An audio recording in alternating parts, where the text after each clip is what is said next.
नमस्कार. Preparation for careers या चॅनेलवर आपले मनपूर्वक स्वागत आहे.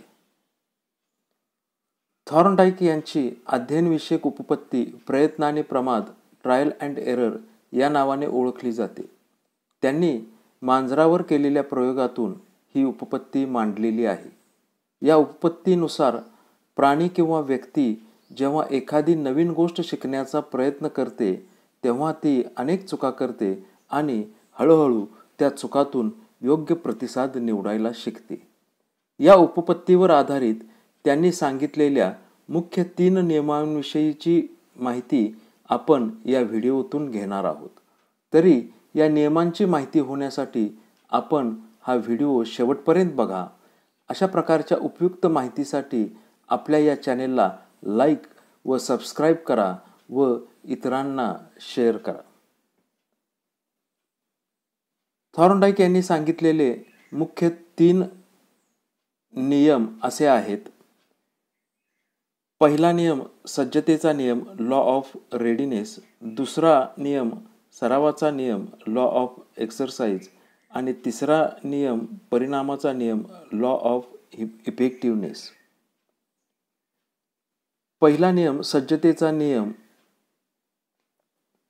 या नियमानुसार जेव्हा एखादी व्यक्ती शारीरिक आणि मानसिकदृष्ट्या काहीतरी शिकण्यासाठी तयार असते तेव्हा ती अधिक प्रभावीपणे शिकते.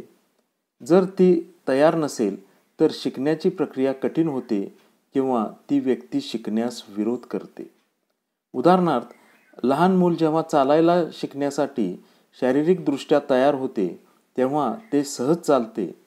जर त्याला जबरदस्तीने चालायला लावले तर ते चालायला शिकणार नाही. तसेच विद्यार्थ्याला एखादा विषय शिकण्याची इच्छा असेल तर तो विषय विद्यार्थी अधिक चांगल्या प्रकारे आत्मसात करतो. दुसरा नियम सरावाचा नियम लॉ ऑफ एक्सरसाइज. या नियमानुसार एखाद्या कृतीचा सराव वारंवार केल्यास ती अधिक दृढ होते आणि सराव थांबल्यास ती कमकुवत होते. म्हणजे एखादी गोष्ट जितकी जास्त वेळा वापरली जाते किंवा तिचा सराव केला जातो तितकी ती अधिक दृढ होते आणि लक्षात राहते. या नियमाचे 2 उपनियम आहेत.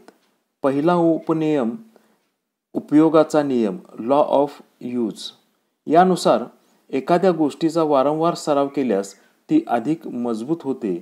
तर दुसरा उपनियम अनुपयोगाचा नियम लॉ ऑफ डिसयूज.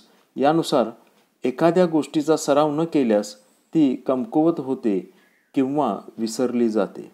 उदाहरणार्थ, गणितातील सूत्रे किंवा पाढे वारंवार म्हटल्याने लक्षात राहतात.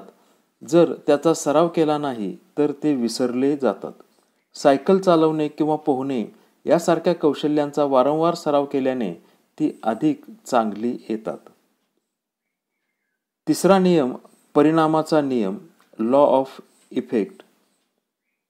या नियमानुसार ज्या कृतींचे परिणाम समाधानकारक असतात त्या कृती पुन्हा करण्याची शक्यता वाढते, तर ज्या कृतींचे परिणाम असमाधानकारक असतात त्या कृती पुन्हा करण्याची शक्यता कमी होते. उदाहरणार्थ, जर विद्यार्थ्याला परीक्षेत चांगले गुण मिळाले तर त्याला अभ्यास करण्याची प्रेरणा मिळते आणि तो अधिक अभ्यास करतो. या उलट जर त्याला खूपच कमी गुण मिळाले तर त्याची अभ्यासाची आवड कमी होऊ शकते. शिक्षकाने विद्यार्थ्याला चांगले काम केल्याबद्दल बक्षीस दिल्यास तो विद्यार्थी ते काम पुन्हा करण्याची शक्यता वाढते. असे हे थॉर्नडाईक यांचे 3 मुख्य नियम आहेत. या व्हिडिओतून थॉर्नडाईक यांनी त्यांच्या प्रयत्न आणि प्रमाद या उपपत्तीवर आधारित सांगितलेल्या 3 मुख्य नियमांविषयी आपणास उपयुक्त माहिती मिळाली असेल अशी आशा व्यक्त करतो. हा व्हिडिओ पाहिल्याबद्दल धन्यवाद.